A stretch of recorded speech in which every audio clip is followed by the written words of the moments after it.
The headlines: the motion put in notice against Prime Minister Jeremiah Manele is expected to be tabled and debated in Parliament tomorrow. All schools in Honiara will close for classes tomorrow, Tuesday 6th May 2025, as Parliament will resume to debate on the motion of no confidence against the Prime Minister. NGNet has secured an additional $51.2 million in financing for the Syrup 2 project. Hello, you're watching SIBC's TV News Bulletin. I'm Sharon Nanao. The motion put in notice against Prime Minister Jeremiah Manele is expected to be tabled and debated in Parliament tomorrow. The motion filed by the Member of Parliament for Central Honiara, Gordon Darcelilo. While Parliament is yet to release tomorrow's order paper, the motion filed on Monday has met the required 7 days' notice under the Constitution. In Parliament on Monday last week, Prime Minister Manele adjourned Parliament for tomorrow, the day scheduled to have the motion debated in Parliament. Ahead of the motion, 10 cabinet ministers, including backbenchers, have walked out of the government and joined the opposition group, claiming a total of 26 members. However, 3 members of the opposition group have left and joined the government, assigned with new portfolios. The government now have 26 members, while the opposition group now have 23 members ahead of the motion day. Meanwhile, on the latest political developments relating to the motion of no confidence filed, a cabinet reshuffle under GNAT was formalized this morning at Government House, where key ministerial changes were officially confirmed and sworn in by the Governor-General, His Excellency Sir Reverend David Tiva Kapu. A government statement said as part of the reshuffle, Honourable Jamie Vokia, MP for the North East Guadalcanal, has been appointed as the new Minister for Commerce, Industry, Labour and Immigration, replacing Honourable Hari Kumar, MP for North West Choiseul, who has now been sworn in as the Minister for Finance and Treasury. All schools in Honiara will close for classes tomorrow, Tuesday 6th May 2025, as Parliament will resume to debate on the motion of no confidence against the Prime Minister. The Ministry of Education and Human Resource Development made the decision following request from Honiara-based education provider officers. The decision is to ensure the safety of students and staff during tomorrow's Parliament session. Permanent Secretary Dr. Franco Rodi told SIBC News, given the current political situation in the country, schools have been given permission to suspend classes should they wish to. People are giving what EPC and education providers to make the final decisions. It looks like that the schools here are closed. For Honera only no more. People are giving instructions to education providers, so they should be able to issue that instructions to the students today now. So, I mean, the reason now is that, you cannot predict what might happen, yeah? So it's safe for children to stay away from school tomorrow. No more closing, then they can compensate for the day that they got missing classes tomorrow on another day in the future. Yeah? I mean, before school and break more. So, yeah. What are schools by close because of the uncertainty, yeah, along disruption that may be, because we do not anticipate. In fact, we have received the assurance from the police commissioner that, things should by normal tomorrow in terms of business. But what schools here, especially, I think they have memories of what happened in the past instances where vote of no confidence, yeah, may happen, but then, we have agreed to, what now, plan for doing tomorrow. So it looks like every school will close tomorrow. So parents should keep their children at home because we don't know what's going to happen. Although there has been assurance in terms of security. So same message, no more people like ACOM, but at the end of the day, principals or the make them to determine what now better decisions of what they make in terms of tomorrow's events. Members of the Media Association of Solomon Islands, MASI, today marked World Press Freedom Day 2025. The United Nations General Assembly declared May 3rd to be World Press Freedom Day, or just World Press Day. Observed to raise awareness of the importance of freedom of the press and remind governments of their duty to respect and uphold the right to freedom of expression.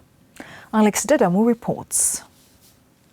Members of the Media Association of Solomon Islands, MASI, today held an event to mark the World Press Freedom Day 2025.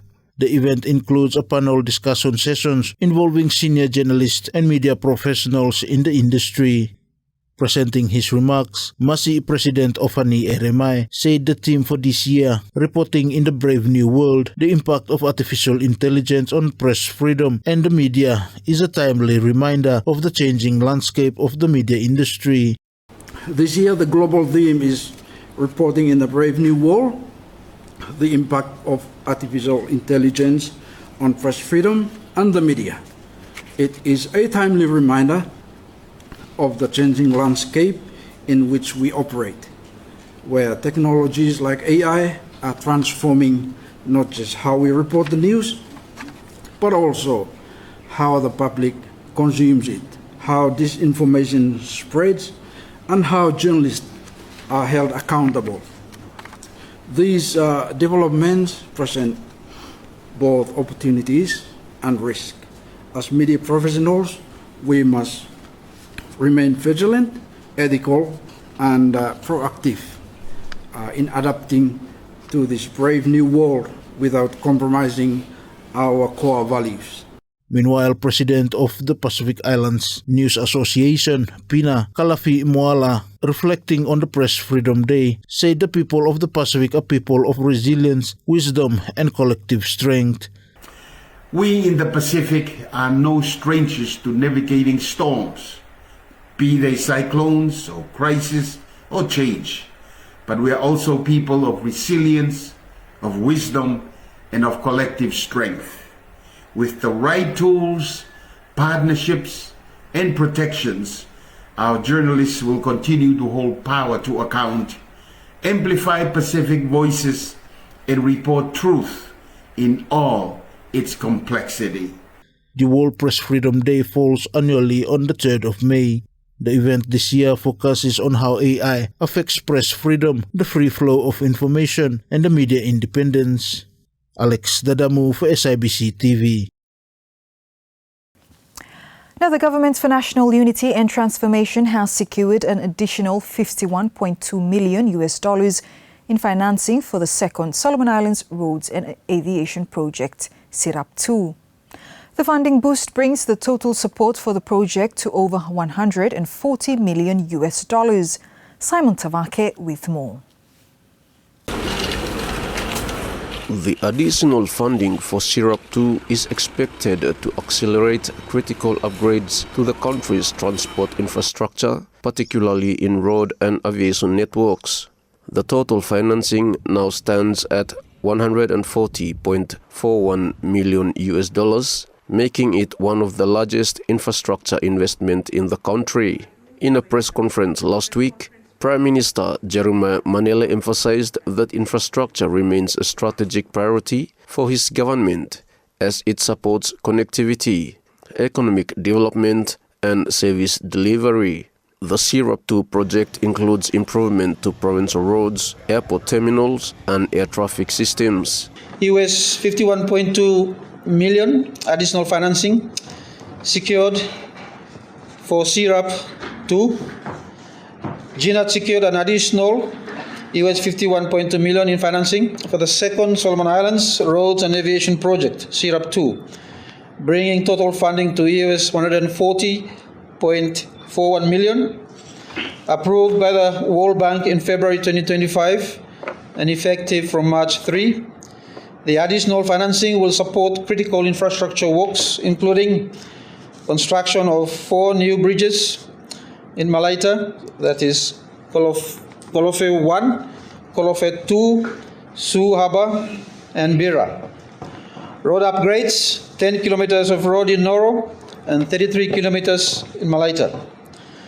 Provincial airport upgrades covering Malaita, Western, Temotu, and Makira provinces. Air navigation systems, installation in Makira, Ulawa, and Temotu to enhance aviation safety and efficiency. The project is co-financed by the development partners, including the World Bank, and is part of the government's broader national strategy. With this additional funding, the GNAT government aims to fast-track delivery of vital infrastructure to improve access, safety, and long-term development outcomes. I'm Simon Tawake for SIBC TV. The Royal Solomon Island Police Force is stepping up security ahead of the motion of no confidence tomorrow. Police Commissioner Mosting Mangau said security plans are now in place to ensure peace and order are maintained during the event. He says police are not taking the matter lightly, given the history of unrest linked to past motions of no confidence. Police are ready for deal with any situation into this intended motion of no confidence. If there is any issue and come up, police will prepare for deal with them. As we will continue for inform public through media streams. Police will continue with him operation them. The first phase na we will run him. The second phase by me will commence him na second phase as of Sunday afternoon. Then the third phase of our operation by will commence him as of Tuesday morning when the motion him debate of Parliament him na the third phase of operation by Parliament.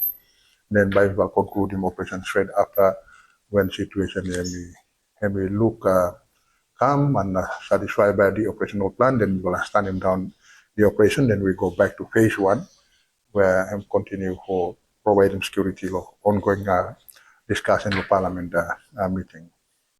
So as part of the separation police, and we continue to work closely with the communities in Honiara. Our Compol team, the community policing team, was going out and work closely with them, with community crime prevention committees throughout the outskirts of Honiara, for engaging water and giving water the updates of current situation. So far everything has come and there is no any major threats have come in as police continue for visible throughout the city. He calls on business houses and the general public to continue with business as usual on Tuesday and to leave the country's leaders to deal with the ongoing issue. We will also monitor them too, the current political situation and appeal to everyone to stay calm and leave what the leaders blame me for continue for doing mandated responsibility.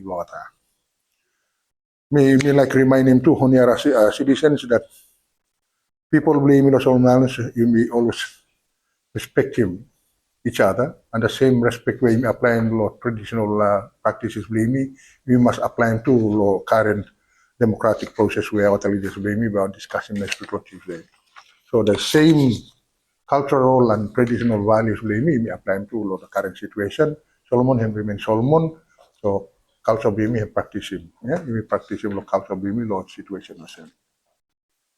And also him time blame me as well too for me living what the leaders blame me, or the continue for exercising responsibility what the time or the issue was law. I'm happy what the leaders blame me just allow what to continue with him what our dream and time what our time him over because time him elect him what me hand him over responsibility or to speak on our behalf and represent him in Parliament.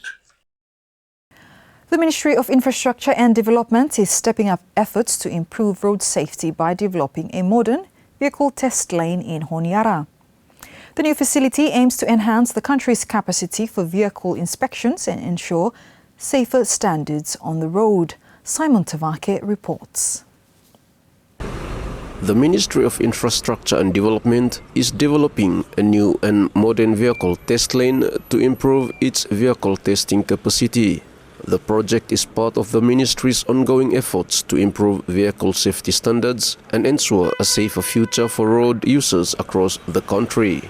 Director of the Land Transport and Management Services Department within the ministry, Leslie Nate, said the equipment has already been purchased, but work has delayed due to the recent COVID-19 pandemic. One follow the big projects belum follow here. I'm not a test lane. Test lane ya, awesome. For give me a bit idea lo what na test lane ya. Because now ya, also once you look lo kata sample lo kata imaging garages ya, like for instance Ela Moto or even United Auto or Motocop, o kata upgrading finish o kata facilities lo kata, o same lo side lo maintenance lo vehicle or even for check-in. During that time of 2019 for purchase ya, plan in place finish ya, for me for setting my building ya. Problem na during that time COVID hem coming too, so government ota reprioritize him na budget for assist him out lo health. So hem affect him na that's all proposed plan belum iva lo ya. So ota budget to hem iva lim aside for building that all facilities ya. Hem reprioritize somewhere no. Me understanding from hotel architecture and building management services belum iva la design belum building hem go out finish ya. So now ya I think ota awarding finish bisa be. What we hem need no more for putting up the whole building ya. For housing na that all ota testing facilities ya. He added that the new facility will replace the current manual testing system and it will significantly speed up inspections and minimize the chances of human error. I think now, because currently the most checks where our vehicle inspectors are doing manual checks or sometimes depend lo honesty lo kata vehicle inspectors. So with them now this is current new equipments where we have purchased him already lo 2019 by limiting na this is human error Meanwhile, Principal Vehicle Inspector Joe Topi said that once the new setup is in place, it will improve the quality of work within the unit. New setup once them stop, law arrangement now is you mean no looking at how by him go yeah. So by this all one by him still maintain it yeah. And but with the new setup, misal by him improve him now production law yeah, and him improve him now even quality of work law here how me look him so him now how me sabe conclude law While no official completion date has been announced, the ministry says it is committed to delivering the upgrade as part of its broader transport infrastructure improvement plans. Simon Tavake, SIBC TV. The Central Honiara Constituency office handed over 2 brand new 15-seater buses to support the Honera City Council HCC Public Health Department. Alex Dadamu reports. The Central Honiara Constituency Office CHC handed over 2 brand new 15-seater bus to support the Honera City Council HCC Public Health Department last week. Director of HCC Public Health Department, Dr. Lawrence Diao, says the donation is timely as it will support them in their community outreach programs in Honiara. Dr. Diao thanked the Central Honiara Constituency Office, stating that this is the beginning of a new partnership between HCC and CHC, one that will focus on strengthening the health services. It is one of our priority area for this year onwards is to have more outreaches to our communities here in Honiara. And we have been disadvantaged because of logistics, especially with vehicles. So this is, to us, it's a timely assistance where you will provide them so that by help them for go out to communities. And also for just continue with our daily health services where happen lot or 10 clinics blooming. Meanwhile, Central Honiara Constituency Development Officer CDO Rexford Paul says the donation was made possible through the partnership between HCC and the Central Honiara Constituency Office.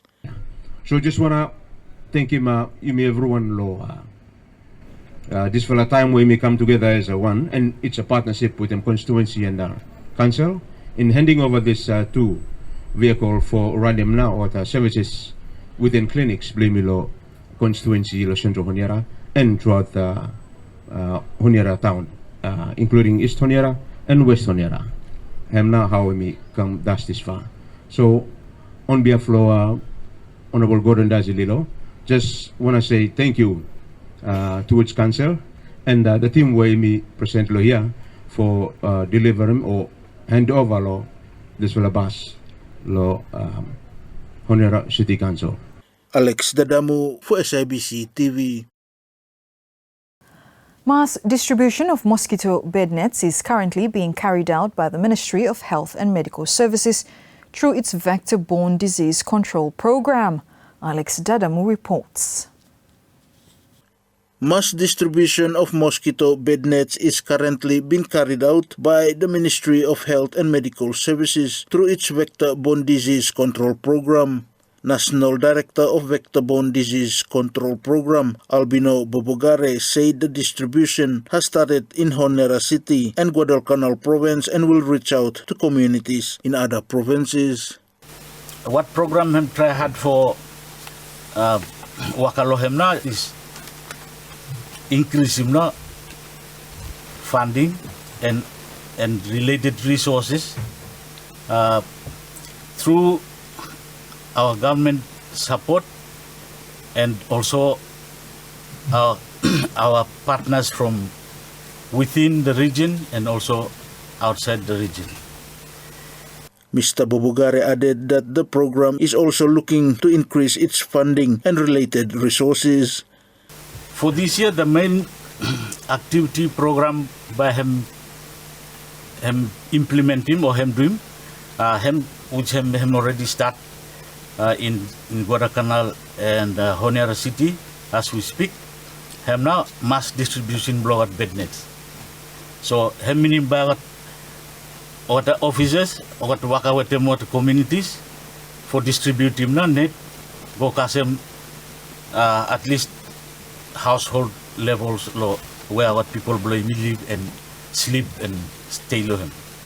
Meanwhile, Deputy Secretary Health Improvement Dr. Nemia Bainivalu said national efforts needs to be targeted not only to global commitments but also to the country and communities. We have to re-energize him and push him back effort na, as we say before. Not only look at the global commitments and look at the targets and so forth, but to EBC level of country, a lot of communities blame it. Because that one na areas and places where malaria have affecting him. Alex Dadamu for SIBC TV. And that's news. Follow us on sibconline.com.sb and our SIBC News Facebook page for more of our latest stories. Thanks for watching.